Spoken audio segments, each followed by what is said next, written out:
Hi hello welcome to Vishwabharat TV. నేను మీ Shiva. 2024 elections చాలా దగ్గరలోనే ఉన్నాయి.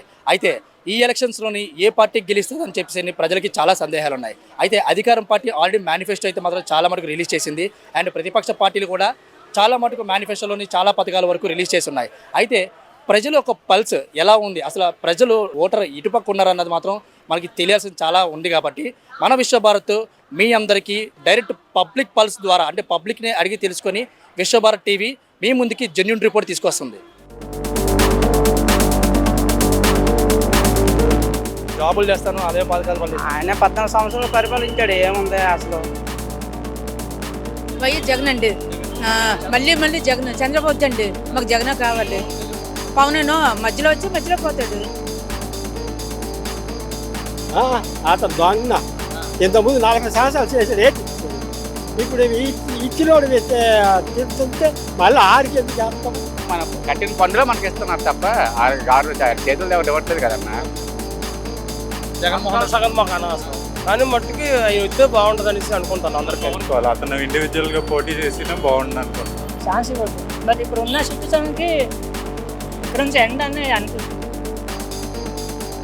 ఎందుకు అనిపిస్తుంది? పథకాలు వచ్చిన వాళ్ళు పోతారా, రాని వాళ్ళు పోతారు. అందరిని బాగా చేసిన లేదు. నాకు డబ్బులు వస్తున్నాయంటే ఎవరికి తృప్తి లేదు, ఇచ్చేవాడికి తృప్తి లేదు, తీసుకున్నాడు తృప్తి లేదు. జగన్మోహన్ రెడ్డి టీడీపీ వస్తుందండి. జనసేన జగన్ పథకాల విషయాలు అట్లా బాగానే ఉన్నాయి. డెవలప్మెంట్ ఏం లేదు. డెవలప్మెంట్ ఏం లేదు. వైఎస్ జగన్ అండి. మళ్ళీ జగన్. చంద్రబాబు అండి, మాకు జగన్ కావాలి. పవనేనో మధ్యలో వచ్చి మధ్యలో పోతాడు. మా జగన్ కావాలండి. మా పిల్లలకి మాకు అన్నిటికి చూస్తున్నాడు. జగన్ అనే రావాలండి. మళ్ళీ జగన్ అనే రావాలి. ఈ జగన్ ప్రభుత్వం బాగానే ఉంది. జగన్ ప్రభుత్వం పేదలకి మధ్య తరగతికి అందరికీ కూడా బాగా పరిపాలనిస్తున్నాడు. మంచి బాగుంది. చంద్రబాబు నాయుడు గారు కూడా జాబులు చేస్తాను అదే పథకాలు మళ్ళీ ఆయన 14 సంవత్సరాలు పరిపాలించాడు. ఏముంది అసలు అంత షో వర్క్ అంతను.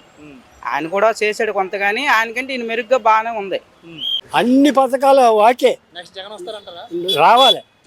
జగనే రావాలి. జగన్ వస్తే చంద్రబాబు మాకు వద్దు. అతను దొంగ ఇంతకుముందు 40 సంవత్సరాలు చేశాడు. ఏంటి ఇచ్చాడు? ఇప్పుడు ఇచ్చినోడు తింటుంటే మళ్ళీ ఆడికి ఎందుకు వేస్తాము? జగన్ అన్న రావాలి. పథకాల విషయంలో బాగానే ఉంది. పథకాల విషయంలో ఇస్తున్నాడు, ఇచ్చిన మరి జనాలు పథకాలు ఇచ్చేయనంతలేదు. గడిచిపోతేటన్నా ఒక జాబ్ అనేది వచ్చి ఒక ఎంప్లాయ్మెంట్ అనేది ఉంటే ఆ కుటుంబమే బాగుపడుతుంది. పథకం ఇస్తే నెల రోజులు బాగుపడుతుంది అంతే. ఒక 10,000 15,000 ఇస్తే పథకం అంటారా? ఇప్పుడు పవన్ కళ్యాణ్ చంద్రబాబు కలిసి కలవడం వల్ల టీడీపీ జగన్మోహన్ రెడ్డి ఓడిపోయే అవకాశం ఉన్నాయని చెప్తారు. ఖచ్చితంగా ఓడిపోతారు. అలాగే జగన్ సింగిల్ గా వస్తున్నా అని చెప్పి అంటారు. అంటే అలాగే అంటున్నారు, కానీ సింగిల్ వచ్చినా ఆయన వచ్చినా అవ్వదు. ఎలా వచ్చినాను అవ్వదు. నేనంటే ప్రజెంట్ జగన్ వచ్చినా పర్లేదు అనుకుంటాను. కళ్యాణ్ గారు అంటే మరి ప్రజెంట్ అతనికి ఉన్న ఫాలోయింగ్లోనే అతనికి ఇప్పుడు కేటాయించిన సీట్ల ప్రకారం అయితే మరి చూసుకోవాలి. అతను ఇండివిజువల్గా పోటీ చేసినా బాగుండు అనుకుంటున్నాను. జనసేన వస్తే బాగుంటుంది అన్న. జనసేన టీడీపీతో కలిసింది. జనసేన టీడీపీతో కలిసిందనే వస్తే బాగుంటుందేమో అని కోరుకుంటున్నాం. జగన్ డౌన్ అయిపోవచ్చని చూస్తున్నాం మన జనసేన పార్టీ. టీడీపీ వస్తే బాగుంటుంది. టీడీపీ వస్తే బాగుంటుంది.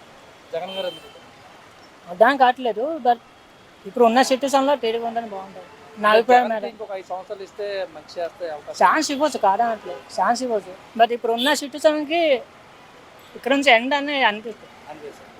సో పవన్ కళ్యాణ్ గారికి ఈసారి సీట్లు ఇచ్చారు కదా, దానివల్ల ఆయనకి ఏమైనా అవకాశం ఉంది? సపోర్ట్ ఇద్దరు కలిసి చేస్తున్నారు కదా. పవన్ కళ్యాణ్ గారికి సపరేట్ సీట్ ఇచ్చారా? ప్రజల తరఫు నుంచి ఆయనకి ఏమైనా సపోర్ట్ ఉంటుంది? ఉంటుంది. ఎందుకు ఉండదు అన్న? ఆయనకి ఎందుకు ఉండదు? డెఫినెట్గా ఉంటారు. జగన్ గానే ఉంటుంది కాదనట్లేదు. కానీ ఇప్పుడు ఉన్న సిచ్యువేషన్కి నేను చెప్తాను జగన్ కూడా వస్తే బాగుంటుంది అన్న. జగన్ వస్తే బాగుంటుంది. అంటే చంద్రబాబు నాయుడు కూడా సేమ్ పథకాలు ఇస్తున్నారు కదా. అవునన్న, అప్పుడు కూడా అదే బడ్జెట్ ఉండేది, ఇప్పుడు ఇదే బడ్జెట్ ఉంది. కానీ అప్పుడు వచ్చిన దీంట్లో అనుభవం కోసం చూసాం, చంద్రబాబు నుండి కొన్నాం. ఇప్పుడు ఈయన సంక్షేమ పథకాలు అన్ని ఇస్తున్నాడు, అన్ని చేస్తున్నాడు. ఒక ఇంట్లో 10,000 సంపాదించిన అతను ఎవరు వచ్చినా ఒకేలాగా 10,000 సర్దుబాటు చేయాలి కదా. అప్పుడు ఎందుకు లేవు ఇవన్నీ, ఇప్పుడు ఎందుకు ఉన్నాయి? అంతే కదా. అంటే అప్పుడులో ఉన్నాయి లేవని చూసుకుంటే ఇప్పుడు ప్రజలందరూ కూడా పథకాలకి ఎక్కువ మక్కువ చూపిస్తున్నారు. అందుకనే చూపించడం అంటే వచ్చిన కారు మన కట్టిన పన్నులో మనకి ఇస్తున్నారు తప్ప చేతులు ఇవ్వట్లేదు కదన్నా. అప్పుడు ఎందుకు ఇవ్వాలి, ఇప్పుడు ఎందుకు ఇస్తున్నారు? అంతే కదన్నా. జగన్ వస్తారు, జగన్ రావాలి కూడా. నెక్స్ట్ ఏ ప్రభుత్వం వస్తే బాగుంటుంది? మన ప్రభుత్వం బాగుంటుందని. ఏది, జగనా టీడీపీ? అవును, జగన్ కాదు చంద్రబాబు నాయుడు వస్తే బాగుంటుంది. మరి చంద్రబాబు నాయుడు పథకాల విషయం వస్తే మాత్రం ఇప్పుడు జగన్మోహన్ రెడ్డి సగం మాకు అనవసరం, కానీ మట్టుకి ఆయన వస్తే బాగుంటుంది అనేసి అనుకుంటాను అందరికీ. పవన్ కళ్యాణ్ గారు కలిసి నెక్స్ట్ వచ్చిన తర్వాత అన్ని బాగా చేస్తారు. చేస్తారంటారా? టీడీపీ వస్తామా? జగన్ ఎందుకు పోతారు? జగన్ ఎందుకు పోతారు? జగన్ రోడ్లు ఇవన్నీ చేయలేదని నెక్స్ట్ ఎంప్లాయీస్కి ఆయన మీద కొన్ని పథకాల విషయం వస్తే బాగానే ఉన్నాయి కదా. పథకాల ఏం పథకాలు అండి? అవన్నీ ఎందుకు పనికి వచ్చిన పథకాలు? వచ్చిన వాళ్ళు పోతారా, రాని వాళ్ళు పోతాను. అందరిని బాగా చేసిన లేదు, చాలా మందిని చెడగొట్ట, చాలా మందిని బాగు చేస్తాను. సుఖమేంటి జగన్? పని లేకుండా చేయకూడదు కదండి. చంద్రబాబు నాయుడు చూసాడు అంతా చాలాగా, అందరినీ శుభ్రంగా చూశాడు. జగన్ చూసింది అందరిని శుభ్రం చూడలేదు. కొంతమందిని చూసాడు, కొంతమందిని పక్క తోస్తాడు. ఉన్నోడికి ఇచ్చాడు, నేనోడికి ఇవ్వలేదు. ఉన్నోడికి ఇచ్చేస్తాడు అన్ని రేట్లు లేనోడికి. డబ్బులు ఇవ్వటం అనేది చాలా ఫూలిష్నెస్. మనిషి తాలూకా భావోద్వేగాలు కూడా మారిపోతాయి. కష్టపడితేనే డబ్బు తాలూకు విలువ తెలుస్తుంది. ఊరకనే డబ్బులు ఇవ్వటం వలన మనిషి తాలూకు ఆలోచన అంతా డబ్బుకే తాపత్రయం పరిగెడుతున్నది తప్పితే విలువలకు లేదు. విలువలు లేని జీవితము అనర్థం. అది అభివృద్ధికి పనిచేయదు. మనిషి తాలూకు మానవ విలువలతోటి బతకకపోతే అది ఏమాత్రం ఈ సమాజానికి నష్టపరుస్తుంది, కానీ ఏమాత్రం మంచి పని చేయదు. కాబట్టి డబ్బు అనేది కాదు, డబ్బు అవసరమే, కానీ పని చూపించాలి. ఆ పని యందు డబ్బు తీసుకురావాలి. అప్పుడు ఆ పని యందు డబ్బు వచ్చినందువల్ల ఆ వ్యక్తికి సంతోషం ఉంటుంది. ఆ సంతోషంలోనే ఈ సమాజానికి సేవ చేయాలన్న భావన ఒకటి ఏర్పడుతుంది. పేదలకు ఎక్కువ ఉపయోగపడుతుంది అన్నారు. పేదలకు డబ్బు ఇవ్వడం అనేది అదొక్కటే కాదు కదా, పేదవాడికి పని ఇవ్వాలి, ఆ పనిలో నుంచే డబ్బులు ఇవ్వాలి. మరి గత సందర్భాల్లో కూడా చంద్రబాబు నాయుడు దృష్టిలో అతను ఒక విజన్ అనేటువంటిది ఒక మాట ఉంది. ఆ విజన్ అనేదే ముఖ్యం. ఎప్పుడు కూడా విజన్ అనేది ముఖ్యం.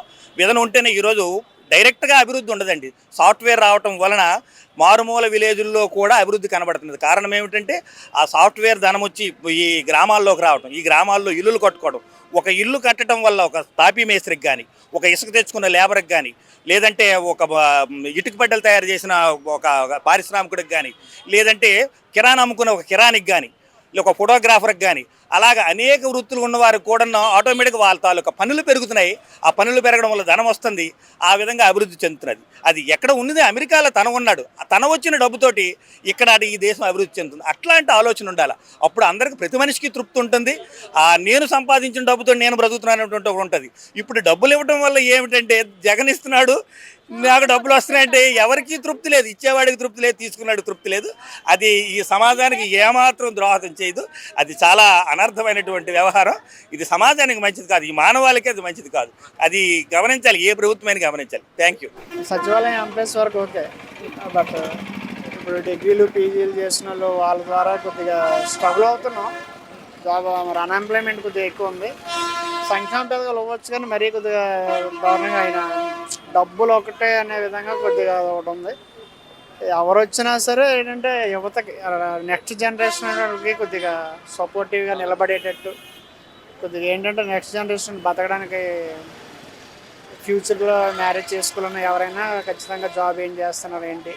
ఇప్పుడు మేనిఫెస్టోలో ఏం ఎక్స్పెక్ట్ చేస్తారు? మేనిఫెస్టోలో అయితే ఇన్ని పథకాలు అవసరం లేదు సార్, కొన్ని తగ్గించుకుంటూ అవసరమైన మేరకు ఇచ్చి, అట్లాగే కొన్ని ఈ 4 ఇయర్స్లో దాదాపుగా ఆర్టీసీ ఛార్జెస్ కొద్దిగా ఎక్కువగా పెంచారు. ఆర్టీసీ ఛార్జెస్ అని కదా, కొద్దిగా రేట్లు పెరిగి అలాగే ఇన్కమ్ అమౌంట్ పెంచారు గవర్నమెంట్, బట్ కాకపోతే పెంచుతూ పెంచారు. అలా కాకుండా కొద్దిగా డెవలప్మెంట్తో పాటు 2 విధాలుగా ఉంటేనే బాగుంటుంది. సంక్షేమ ఎడ్యుకేషన్ ఒకటి, నెక్స్ట్ మెడికల్ ఒకటి, అలాగే రైతు ఫార్మర్, ఈ 3 చేసి రిమైనింగ్ కొంచెం తగ్గించుకుంటే బెటర్ అని నా ఉద్దేశం. ఓటింగ్ పద్ధతి అనేది ఇప్పుడు గతంలో బ్యాలెట్ బాక్స్ వేసుకున్నారు, ఏంటంటే బటన్ నొక్కేవారు. ఇప్పుడు వేరే అదర్ ఏదైనా ఎక్స్పెక్ట్ చేస్తారు? ఓటింగ్ బ్యాలెటే బెటర్ అండి. ఈవీఎంల మీద బ్యాలెటే బెటర్. అది ఏంటంటే మన విలేజెస్ లాంటి వాళ్ళకంటే బటన్ ఏది నొక్కండి అంటే అదే నొక్కుతారు తప్ప వాళ్ళకి సింబల్స్ కూడా కొద్దిగా ఎడ్యుకేటెడ్కి ఓకే, బట్ అన్ఎడ్యుకేటెడ్కి అయితే కొద్దిగా ఇబ్బంది అవుతుంది అనమాట. వీళ్ళు ఎంప్లాయ్మెంట్ అనేది ఖచ్చితంగా సృష్టించాలి సార్, లేదంటే అది ఇబ్బంది పడిపోతారు, చాలా స్ట్రగుల్ అయిపోతారు. ప్రైవేట్ జాబ్స్ అంటే అట్లా ఎప్పటికి ఎలా ఉందంటే తెలియట్లేదు.